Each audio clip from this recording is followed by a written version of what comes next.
When you see people defending their decisions like that so much as a person who you detransition, like how do you view these people? For people who claim to be so happy, you can see it in their appearance. You can see it in their eyes, in the way that they handle themselves, and how disrespectful they are, that they're worse off after this. Were you ever like that? Did you become that? No, I was not.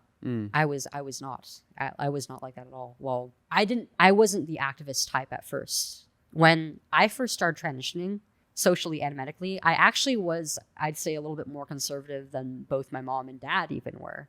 And probably most of my family was. I thought it was so embarrassing, like watching these other activist type transgender people humiliating themselves and basically making a joke out of their communities. And I swore to never become that. And then I started interacting with the transgender community more throughout my transition, and being shamed for my more conservative viewpoints, not only about transitioning, but also just about politics in general.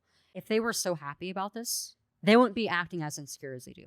That's why they resort to insults. That's why they resort to personal attacks. Victimhood. Because they're still very unhappy people, and they often end up unhappier after the fact.